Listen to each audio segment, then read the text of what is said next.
C'est Borum de la salle de contrôle. Nous transmettons vite les nouvelles de la guerre au Moyen-Orient. À Téhéran, une attaque aérienne israélienne a eu lieu. Des explosions sont entendues. Ici, Khouzistan, Iran. Les forces américaines ont récemment attaqué une usine souterraine de missiles des gardiens de la Révolution dans la province du Khouzistan, en Iran. Plus de 100 missiles, longue portée en cours de production, ont été détruits et l'usine a été fermée. Ici, le Khouzistan, en Iran. L'armée israélienne a de nouveau frappé un dépôt de munitions dans la région de Shiraz, en Iran, endommageant gravement le siège de la police de la province de Fars. À Ispahan, Iran. La base Basij Imam Reza du village de Chouti a été totalement détruite lors d'une attaque majeure. Selon Tasnim, les États-Unis et Israël ont attaqué l'installation d'enrichissement d'uranium de Natanz. L'AIEA n'a constaté aucune hausse de radioactivité à l'extérieur.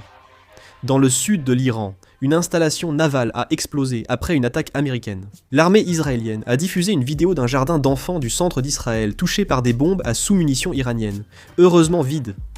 En Irak, des avions israéliens et américains ont été vus volant bas dans le sud. Le président iranien Massoud Pezeshkian a appelé à l'unité entre les pays islamiques, affirmant que l'Iran n'a aucun conflit avec ses pays voisins, et avertissant que seul Israël profite de la division du monde islamique. Le ministère iranien du pétrole a affirmé vendredi qu'il n'y avait ni réserve de brut en mer, ni surplus à vendre sur le marché international. Il a précisé que le secrétaire au Trésor américain avait temporairement levé les sanctions sur le pétrole iranien pour réguler les prix. Abbas Araghchi, ministre iranien des Affaires étrangères, a déclaré à l'agence Kyodo qu'un cessez-le-feu ne suffisait pas pour mettre fin à la guerre avec les États-Unis et Israël. Araghchi a affirmé vendredi « Israël, ce n'est pas notre guerre, elle nous a été imposée.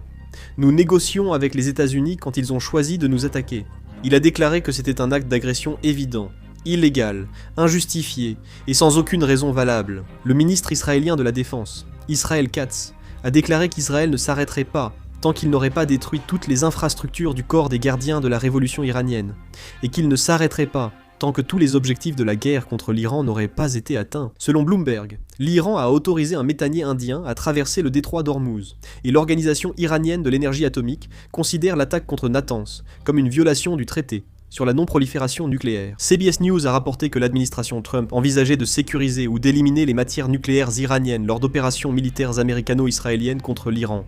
L'agence nationale de renseignement irakienne a annoncé qu'un drone d'un groupe illégal avait frappé près de son siège à Bagdad, tuant un officier.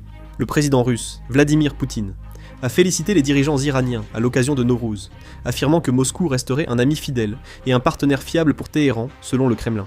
Le ministère de l'Intérieur allemand a informé Iran International que les menaces de l'Iran et de ses agents étaient jugées très élevées, l'Allemagne restant au niveau d'alerte maximum. Narendra Modi, Premier ministre indien, a affirmé l'importance de maintenir des routes maritimes ouvertes et sûres pour protéger la liberté de navigation. Le Royaume-Uni a condamné l'attaque de missiles de l'Iran contre sa base de Diego Garcia, la qualifiant d'irresponsable. Si d'autres infos arrivent, je ferai une vidéo et la publierai. Je termine ici. Merci.